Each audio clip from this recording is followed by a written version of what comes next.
Welcome to Real Estate Coaching Radio, starring award-winning real estate coaches and #1 international best-selling authors, Tim and Julie Harris. Real Estate Coaching Radio is the nation's #1 daily radio show for realtors who demand authentic, real-time coaching. Get ready for fluff-free, unfiltered, full-strength honesty about what's truly working to get you into action, helping others, and making money now in today's real estate market. Now to our hosts, Tim and Julie Harris. 3, 2, 1. All right, we are back. Welcome to Real Estate Coaching Radio. Thank you for continuing to make this the #1 listened to daily podcast for real estate professionals in the United States. We can start saying the galaxy, possibly, because it turns that sounds out. Good. I like that. And we're going to share this with you guys today. It turns out that there's more reports, more verified reports. And you guys are going to think we're loony, and you're going to say, this is supposed to be about real estate. Why are you telling me about aliens? Oh, yes, the stories. More alien stuff. More alien stuff, yes. So we have more alien stories, along with, obviously, all the leading real estate headlines that are most relevant to putting you guys in a position to help others and make money. So, Julie, welcome to today's show. Thank you. Always an adventure. Where would you like to start? Well, so a couple quick announcements. First of all, Julie and I are presenting at the EXP Shareholders Summit today at 4 p.m. Mm-hmm. Yeah, at 4 p.m. That's right. And for those of you who don't know what the EXP Shareholder Summit is, it happens every year. Normally it happens in Orlando. Big convention and the whole thing. But this year it's happening even bigger with more people attending because it's virtual in EXP world. And you guys can attend that whether you're an EXP agent or not for free. Just fire up the Google machine and you just basically have to give them your basic contact information. And then you can attend the event for free. You can attend all the training and all the, real estate convention stuff that's going on. It's pretty neat, I have to say. Julie and I both been attending on and off this whole week and seeing all the speakers and seeing how well it's working. And it's shocking. I'll tell you what's really shocking is the information that's coming out about the growth that EXP has been experiencing. We're going to be doing some stories about that on our main website, timandjulieharris.com. But I'll just kind of summarize it. EXP is growing even seemingly at a faster clip. Obviously because of the coronavirus, maybe because of the coronavirus, or maybe just because of the momentum that EXP had going into this pandemic. They're adding agents faster than really can be. It's almost unbelievable how fast they're growing, especially when you compare them, EXP's growth to what's happening in the other big brokerages. EXP is quickly becoming the world's largest real estate brokerage, which is amazing. And this pandemic and this lockdown and everyone realizing that virtual is the way forward, it's fueling the growth even more. By the way, as all of you guys should hopefully know, Julie and I are absolutely aligned with EXP. And if you'd like to talk with me about moving your brokerage or your team over to EXP, you can, depending on where you are in your level of interest, you can just text the word EXP, just those 3 letters, EXP, to 31996, and I'll send back to you a quick 9-minute video that explains EXP. Or if you're serious, you'd like to move forward quicker, you can just text me directly at 512-758-0206, 512-758-0206. All right, Julie. Yes. We got some really fun headlines. You're going to be doing... All right, so listener... We can go back and forth. What we're going to be talking with you guys about today, obviously we want to keep you focused on helping others and make money, making money for yourself and your families. But we're always going to be drilling down, at least for the next, probably 3 or 4 months, making sure you guys are all personally protected. In other words, that your own personal finances are going to be able to weather whatever storm comes next. We are operating under the belief that, obviously, we're hoping, for the best, but we are hoping and praying that all of you are preparing for the worst. And so what we're going to be doing is giving you and continue to giving you a combination of real estate information to help you make money and help people. But also, primarily, we're going to give you all the information we possibly can to make it so that you guys are certainly personally protected for a worsening market, which all indications are after this mini boom that we're all going to experience as soon as people start coming out of their houses, which is amazing just even to hear myself say, that we're going to then fall into what's going to feel like a very long-term recession. And we've been talking about all of this for a long time, but the big major headwinds to any sort of sustainable recovery to the economy are simply, they're insurmountable at this point. The unemployment rate, and that's obviously going to create a massive headwind. And just putting it in perspective, there's all the job growth and essentially all the people that found themselves employed after the Great Recession from 07 through 09. All those jobs, essentially the same number of jobs that have been lost in the past 2 months. So it took 10 years for us to essentially get the unemployment rate as low as it was just back in February, which is, again, shocking to say. It took 2 months for us to wipe out 10 years worth of growth. We're going to see over the next few months how many of those people who are quote-unquote furloughed go back to work, how many of those employers really need them to go back to work. And that's where we're going to start seeing a shakeout of really what's going to happen and how long this recession is going to last. But the real big headwind is the lack of a resolution to the pandemic, either through a vaccine or a therapy. And as long as that's true, it's our firm belief that we're going to, our essentially housing and the economy on a whole, really the global economy, is going to stay in this sort of waiting zone. People are going to be operating under the belief that there could be another shoe to drop. And as long as people are feeling insecure and they're not feeling, optimistic, they're generally speaking going to be way more slow to spend money and just a lot more, they're going to just be a lot more nervous. They're going to be fearful. That's just the nature of humans, and that kind of makes sense. I mean, if you think that there's a possibility that winter is coming and there's going to be zombies coming over the rise, you're probably not going to be thinking about buying, a boat, for example. So we'll have to see. But with that said, the government has stepped in just absolutely, dare I say, heroic measures are being put in place to help save housing and help to save the economy. And so we've got some real drilled down interesting facts and figures, and Miss Julie is about to read them to you. And Julie, when you read these, make sure that you're saying you're going from one article to the next. Sometimes you blend the different points. Okay. Just so, because the reason I want that done that way is so if they want to go and find the article themselves, That's fine. they can research it themselves. Well, so let's start with what you just were referring to. Things are not going to improve until there's a vaccine, until there's a very reliable treatment, for example. But the overall point was business isn't going to get, you've got the health thing, of course, but business is not going to just snap back. So, for example, we were talking about perhaps the most critical distinction as the U.S. begins the long and arduous process of recovery from the coronavirus pandemic, that voluntary lockdowns are worse than official ones. This is from the Zero Hedge article. Voluntary lockdowns can be worse than official ones because they can't actually be turned off, okay? So people may stay home anyway. A third of Americans currently are reporting that they will remain in quarantine, even if instructed to get back to normal life and work. And in addition to that, it's also becoming a bit of a political issue because you can see the difference between enthusiasm for opening and not basically falls along party lines if you look at what each state is doing. So the point is, I've talked to moms that have said, I don't know if we're going to go back to school just because they say we can, right? I don't know if I'm going to get on a plane just because I can or a restaurant just because I can. Right. So that's the first article. Yeah. Well, and the other thing that's pushing back towards the idea that people are going to go back to work is, the counterbalance to that is unemployment. I mean, the fact is that most people, whether you're 1099 or W-2, could get unemployment. And Julie's about to read another article, which is essentially a summary of, I don't even know what it's going to be called, but a new big, $3 trillion, bailout, stimulus, whatever you want to call it, that's the Democrats are working on, which from reading it, it's not so dissimilar to the one that they originally, the Senate Republicans and the Democrats in Congress had previously agreed to. It looks like a continuation and an enhancement in many ways. I would say there's zero chance that there won't be more stimulus pumped into the economy because there has to be more stimulus pumped into the economy. Right. Do you have a summary of what's going to be? Okay. Okay, this is what's proposed. Keep in mind, this is what's proposed. There's going to be a recess, and then they come back around Memorial Day. Senate's going to fight a little bit about this and revise it, I would imagine. But this is what's proposed. So, subject to revision, highlights of what is being called the HEROES Act, different than the CARES Act, the HEROES Act.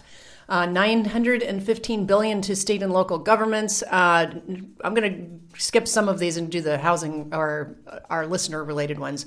Another round of $1,200 direct tax rebates to taxpayers with more generous conditions than previous payments. Extending the $600 per week federal supplement to unemployment benefits through January 2021, so that's a lot longer. Let's see, some things for essential workers. Automatic forbearance. This is the big thing that I'm particularly watching. Automatic forbearance on delinquent home mortgages. A moratorium on evictions and $175 billion in relief for rent, mortgage, and utility costs to consumers. Okay. And there's student loan forbearance as well. Okay. So what will it mean? And again, this is going to be modified and voted on, and some of this will probably change. But what would it mean to get automatic forbearance on already delinquent home mortgages? Well, no short sales for a while, right? Because if that's going on for a year, and then they're continuing the moratorium on evictions, and it says there will be some relief for renters. So that's what I'm watching. We'll be reporting on it as it gets actually passed. But this goes to the program that we put together for you guys, the 3-part Ultimate Agent Survival Guide. Which has already been updated with this, by the way. Of course. And so we've been updating that information constantly. And if you've not downloaded your Ultimate Agent Survival Guide, and if you're not a member of the free coaching program we created for all of you, you absolutely need to do that. And again, did you hear the key word there? Free. It includes a daily semi-private coaching call. So make sure you text the word survival to 31996. And when you do, we're going to text you right back, essentially a membership link. And you just put in your password and your email, and then you can join the coaching program. And I think you all will be absolutely amazed what you're getting for free as far as that new free coaching program. It's going to be something we're probably going to continue doing until the economy starts to show real signs of life. We're going to continue to support you guys every way we possibly can. But within the, this free coaching program, which we call Premier Experience, you need to be downloading and reading the information that's part of the Ultimate Agent Survival Guide that lives within the coaching program.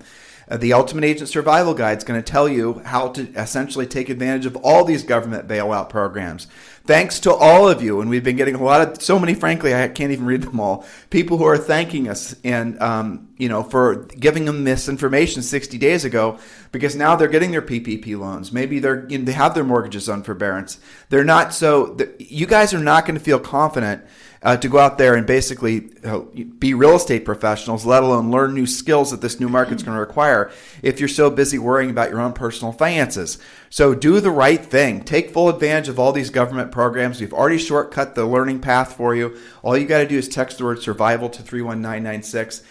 We did a calculation the other day, and this was it was on a live event we were doing when we were presenting the Ultimate Agent Survival Guide. And the average agent earning only like $4,000 or $5,000 per month, just say, not a top producer, but somebody that's making money, they would get, with forbearances on one single family house, not even rentals, right? We calculated that they would get probably at least $30,000, $35,000 of relief between mortgage forbearances and between the bailout program money. And a lot of that, guys, is money that you do not have to pay back if you follow the rules. Like, for example, with the PPP loan. The PPP loan turns into a grant. If you do the EIDL loan, even if you don't take the loan, within the loan itself, the document is an opportunity to ask for up to $10,000 of grant money. And look, guys, this is all grant money, which is, if you translate it, means don't have to pay it back. So do all these things and do them urgently. And as hopefully you guys are learning, it is really a time of the essence, first come, first serve type thing with these government programs, because once the money is spent, it's now obviously becoming a bit of a political football. 3 months ago, 2 months ago, when they were launching the first 2.3 trillion and then all the trillions that came after that and all these stimulus programs and bailout programs, the Republicans and the Democrats and everybody was, let's get it done. And now we're 2.5 months into this thing. And now you're seeing essentially the Senate starting to push back on the Democrats. It's going to become political. So you need to be urgent when you're following our advice and get the forms and get the process done so you can get the moolah, because it might not be there going forward. Yes, there's going to be some headwinds against that, I would imagine, especially because technically the HEROES Act is round 5 of stimulus rounds. So, I'm sure there's going to be a lot more discussion on that. Here's a good bright spot in the mortgage world, which has had a lot of consternation about how forbearances will be handled. So this is, a Housing Wire article. Fannie Mae and Freddie Mac borrowers in forbearance can defer all missed payments until the end of their loan. With nearly 4 million borrowers in forbearance on their mortgage, we still don't have a complete picture of what happens when forbearance periods end. Borrowers got some clarity last month when Fannie and Freddie said that they are not required to repay all of their missed payments at once. That was a big letter that was circulated to all of the mortgage lenders and servicers. As it turns out, borrowers in forbearance may not have to repay their missed payments at all until the end of their loan, thanks to a new repayment option from the GSEs. Okay, now this one goes into effect on July 1st. Under the new program, borrowers who took forbearance due to a coronavirus-related issue will not have to repay their missed payments until the borrower either sells their house, refinances their current mortgage, or their mortgage matures. According to the GSEs and FHFA, the deferral option is available to borrowers in forbearance who regain the ability to repay their mortgage. So this is not for people who cannot make the mortgage payment. These are, down the road when you can resume making those payments. Under the program, the borrower simply starts making their mortgage payments again when they're able, and any missed payments are deferred to the end of the loan, okay? This is going to be called the COVID-19 Payment Deferral Solution, and again, starts on July 1st, okay?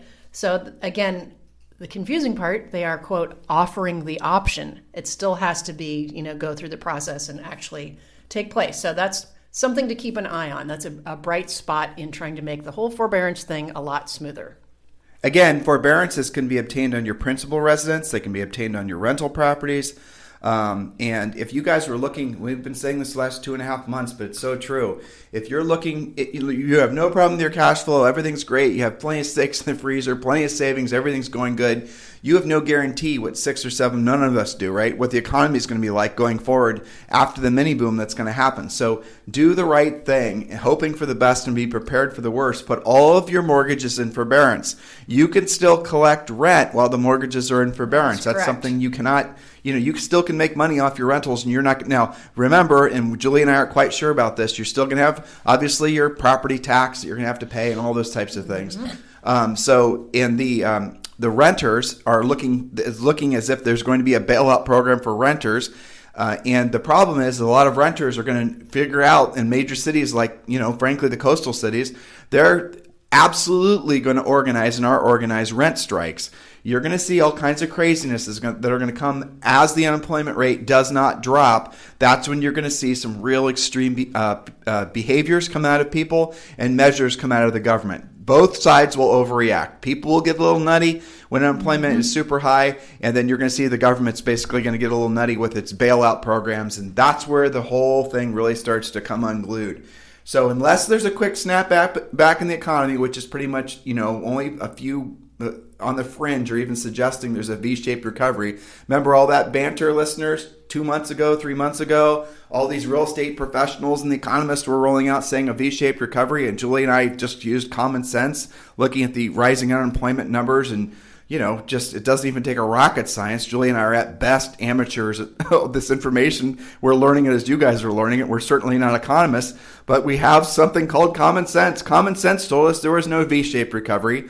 And then sure enough, what are we realizing is that there is no V-shaped recovery. We're going to be in something that's going to feel very similar to a long-term recession. What happened to all the V-shaped recovery proponents? Where are all those talking heads? You notice they've went away? You notice they're not saying it anymore? Because guys, ultimately, you have to, in a time of crisis like what the economy is experiencing right now, your primary focus has to be focused on survival primarily. And in order for you to survive, you have to be very careful that you're not just filling your head with confirmation bias. I know all of us, especially real estate people, pin our hopes on being optimists, right? That's just how we think we have to be. And to a certain extent, you have to be a combination of being an optimist and a little bit crazy to be 100% commission, right? That's just the nature of it's a big risk that most people aren't willing to take. And so what we have a tendency to do is we put too much value on the idea that I'm just going to be an optimist and I'm going to use my mindset to wish away any of the headwinds. And those are maybe be experienced by people who don't have as strong of a mindset as I do, right? Isn't that what the popular, almost hocus pocus type, gurus and whatnot are wanting you to believe about this? Well, look, you guys, if you want to have that approach to life, you can keep that, all right? You can keep doing your mindset stuff, and the universe is going to bring you, lots of honey and money. Whatever you want to think, you go ahead and think it. But please listen to your current coach, or maybe Julie now your future coach. You have to overcorrect and essentially protect yourself and do all these practical, tactical things we're asking you to do, so that when the economy does tighten up, you will then have the cash flow and the financial support under you to absolutely embrace the new things that this new market's going to require. By the way, that's what we're focused in. We're experiencing in our coaching business tremendous growth. Why? Because you guys are gravitating away from the sort of the goofiness, the silliness, the fluff ideas that have perpetuated the industry for the past decade plus. And you guys are realizing I need to learn skills. You're realizing I need to know how to answer the toughest questions that my sellers and my buyers are going to be asking me. And a lot of you don't even, those questions are coming your way, but you don't know how to answer the questions. And so what that's going to result in is you not even being in a position to have the question asked of you. You're going to hide out hoping and praying that the market magically returns to the old normal, which it never will. You guys understanding? So the way for you ultimately to have a powerful mindset, the way for you ultimately to have confidence is having a skill set the new market demands. Because when you do, then you're going to be anxious to go out there and help people because you're going to know what to say and how to say it and solve their problems. Does that make sense, Jules? Yeah, it absolutely does. And, we know that some of you will wait too long. We have seen it before. So just decide that that's not going to be you. That's going to be maybe somebody else. It's not going to be you. You're going to take action right now so that you can, of course, help yourself and help everyone else. Because there may be what they're calling the next big shoe to drop in the U.S. economy, which could be by July. Let's tell them where we got. This article is from where? I think this is, it's Market Watch, but I believe that's a Wall Street Journal section. Yeah, it is. So this article I found this morning, and this is essentially essentially from a bunch of accountants. This is a summary of what a bunch of accountants and economists and essentially people that are in the money business are saying that they think is going to happen next for the economy. This is not some puff piece that's going to be created by. This is well researched. This is well researched. This is it's not like you're reading an economist from the housing industry, who obviously is being paid by the housing industry to say things that the housing industry wants to hear, right? You guys understanding? So this is what I mean. Be careful that you don't start to develop confirmation bias, because then you lose your objectivity. Julie? True. Okay, so the last time a housing bubble popped in the United States, it took 4 years to play out. But remember how quickly things are moving in this current pandemic. Look at, for example, the stock market, very volatile, moving very quickly. So there's a chart that shows the typically red hot Bay Area. Okay, so this is an area that is well reported on the housing market to be typically very hot and also low inventory. So a drop of 22% fewer homes for sale. This covers North Bay counties of Marin, Sonoma, Napa, and Solano. Minus 62% in new listings, minus 36% in solds, and minus 44% in pendings, with 22% drop. Maybe that's a 22% increase, though, in months supply. This is supposed to be the spring selling season, and new listings are supposed to surge. But sellers aren't interested in having potentially infected people traipsing through their home. They know that buyers are woefully absent, and it doesn't make much sense to list the home because other listed homes are now languishing on the market. That's the increase in days on the market. So there's a chart that shows that it was actually set. If you look at December 2019, January and February of this year, it was actually starting to take off as a great spring selling season, and then the lockdown started and it was a precipitous drop. So let's see. There's a very rough road ahead, according to Thomas Stone, a Sonoma County realtor, in the housing sector due to falling appraisals, a trickier loan market, and a glut of vacation rentals that owners need to shed. The next big shoe to drop will be when appraisers call a declining market, probably in August, but perhaps as early as July, and this bleeds into the difficulties of getting a mortgage. A report from Oxford Economics estimates that 15% of homeowners will fall behind on their monthly mortgage payments, which would mean delinquencies caused by the coronavirus pandemic would exceed the number seen during the Great Recession. So how fast this is going to happen and what markets will be hit first? I mean, this was, like I said, a well-researched study of North Bay in California, Marin, Sonoma, Napa, and Solano counties. It's already starting to hit them. They're already seeing it. I'm hearing on our Premier Coaching Call some bubbling up of appraisal issues already.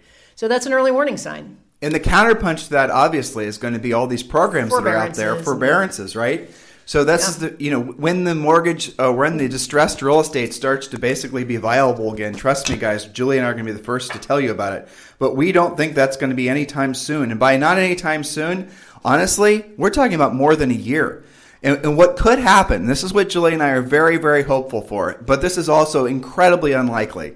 just being honest with you.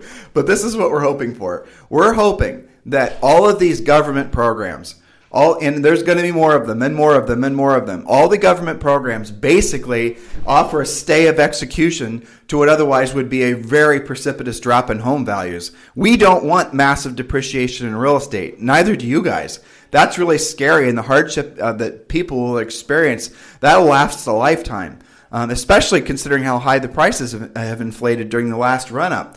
So what we're hoping for, though it's not likely, but what we're hoping for are all these programs essentially last long enough and to essentially make it so that when the programs do start to run their course, unemployment rates have dropped and people are hiring and the economy is back.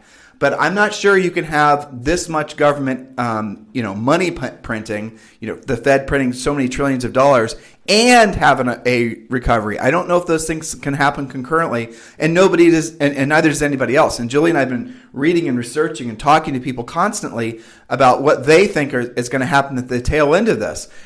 Sort of the bears, if you want to call them that, they're saying, well, there's going to be some sort of collapse of the dollar and there's going to be a gold currency, or, you can read a great book by Jim Rickards called The New Case for Gold, and he's written a bunch of other things too. And he might say, for example, there's going to be a basket of currencies that's going to become the new global currency, and we're all going to be using, this new currency that's the world's no longer going to want U.S. dollars. And then there's people that, there's all these differing opinions. Nobody really knows. And the fascinating thing too is that there has thus far not been a marketable increase in inflation.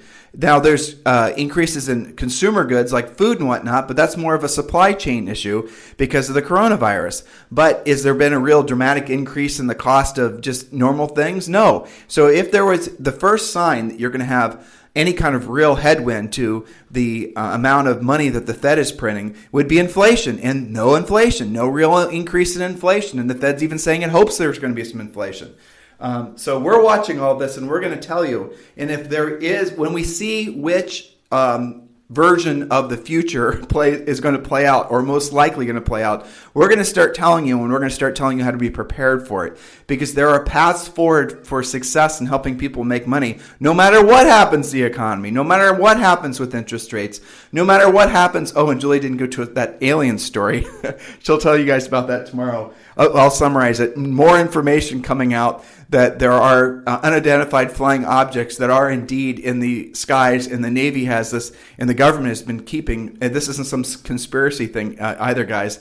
We'll do a story on it tomorrow. We'll talk about it on our podcast, or you guys can just Google it and find the information yourself. But so no matter, even if aliens are indeed visiting us, it doesn't matter. There'll still be people that have to buy or sell real estate. And we want you to primarily focus all your best energies on learning how to be a powerful listing agent. And when you do, you're never going to have to worry about essentially on any of those things, because you will have sellers that have to sell. And there are about 20 different groups of sellers that are always in the market, that always have to sell, that do require skill to know how to chase. But once you know have the skill set, and you have the confidence because of the skill set, then you can start focusing all your best energies on being a listing agent. Some of our most successful coaching clients, what they essentially have done is they've evolved themselves through skill set and through work ethic to be prominently listing agents, and then they don't even really work buyers anymore. Most of them will refer the buyers off to other agents in their marketplaces, or maybe they don't have buyers agents because that is not profitable. So what they do is they'll refer the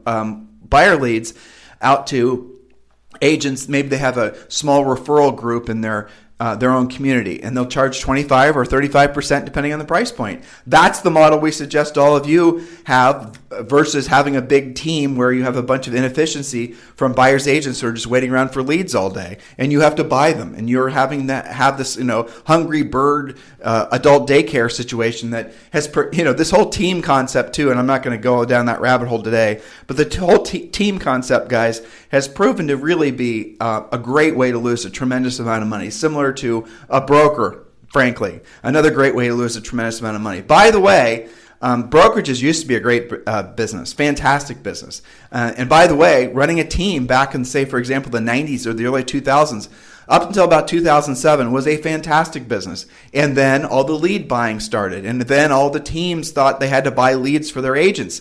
It used to be back in the olden times, right, when Julie and I sold real estate, You are not in any way obligated to provide your buyer's agents with leads.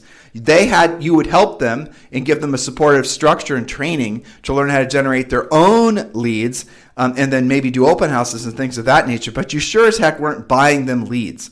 So, the insanity that's kind of crept into the real estate business since 2007 from all these lead selling businesses and all the businesses that support the lead selling businesses, all that stuff is washing out of the market right now because agents are realizing that maybe those things worked forever ago, but they don't work now. And if they're going to cut out things from their budget, it's certainly going to be the fluff stuff that they can't really, make sense of in terms of why it isn't or is working. The CRMs, the websites, the branding, the social networking campaigns, all that stuff is the fluff stuff. And you guys are all smart in getting back to focusing on or learning for the first time the real skills of real estate. And when you do, and you live by the mantra of doing what you don't want to do and you don't want to do at the highest level, you will have no financial fears. You will be completely prepared for whatever comes next. And I hope you guys feel the confidence that I'm trying to, send to you through the radio waves here, right? I hope you're feeling the confidence I have that I'm hoping that you then can attach yourself to so you can stop being fearful. Because as long as you're in a state of fear, you're not going to do the things necessary to protect yourself and protect your family. So you need to move past that. And the only way you're going to move past that is with the skill set this new market absolutely demands that you have. Hopefully this makes sense to all of you. So listeners, I always like to thank you guys and show gratitude. Thanks for continuing to make this the number one listened to daily podcast for real estate agents. Thank you, thank you, thank you. And thank you for, please go to iTunes or Stitcher and subscribe to the website or subscribe to the podcast. Julie and I are doing, and frankly, a lot of you guys think our podcasts on Sunday are the best ones we do. But we're doing more and more podcasts, and we're starting to increase frequency just for the sake of keeping you guys ahead of the curve with regards to what's happening in the economy and housing. We want you to be over-prepared. That way you don't have to be fearful of what comes next for you, and you don't have to be fearful of some seller, for example, asking you a question you don't know the answer to. So stay close. Stay tuned in and subscribe. When you subscribe, basically, when there's a new show, you're notified about it from iTunes or from Stitcher. And please repay us by for this information that we're providing for you by telling other agents. So your homework from today's podcast is very simple. Please share this podcast with at least 5 other agents. Just post it on Facebook. Do something to help us get the word out, to help, frankly, save a lot of agents from untold misery that will come from financial uncertainty. And if you are still on the fence, thinking that you're hoping and you're praying, and your, frankly, your witchcraft and your alchemy is going to somehow magically make it so you're not going to have to learn new things, I'm going to leave you with this parting thought, because hopefully this will motivate you, because a lot of you guys are most motivated out of fear of loss. So here it is. You have just about enough time right now between the programs that the government, the Lifeline, the government programs that we've been telling you guys about. You have just about enough time between those programs and doing the things we've asked you to do as far as making money and helping people in real estate to essentially save yourself from what's going to come towards the late fall, early winter. So you need to be motivated now to just step away from the Netflix, absolutely positively start being downrange and forward deployed so you can take full advantage of what this market has to offer. There will be a mini boom, but you are not just automatically going to benefit from it. You have to get out there and you have to start absolutely positively working as hard as you ever have for hopefully the next 6 months. Okay? You have to absolutely be thinking like that, because I don't want any of you, and this is the scary part, I don't want any of you going into the holidays not having any money. I don't want any of you not having money to buy presents for your kids or your spouses or your friends or your family, or make whatever it is you like to do around the holidays to celebrate the end of a year and the start of another. If you don't do the work now, come the end of the year, you're going to be in panic mode because you're not going to have the money. And there's no guarantee there's going to be any sort of continuation of all these government programs. They always become politicized, as we told you they would almost 90 days ago when these programs started rolling out. So do the right thing, do the smart thing, but be urgent about it. You've procrastinated long enough. If there's anything we can do for you, guys know how to reach out to us. If you want to talk about EXP with me, 512-758-0206. God bless. Have a fantastic day. This program has been a presentation by Tim and Julie Harris, Real Estate Coaching. For more information on our real estate coaching and training programs, visit our website at timandjulieharris.com. Remember to tune in weekdays at noon for upcoming shows. And until next time, thank you for listening to Real Estate Coaching Radio with Tim and Julie Harris. This podcast is a part of the C-Suite Radio Network. For more top business podcasts, visit c-suiteradio.com.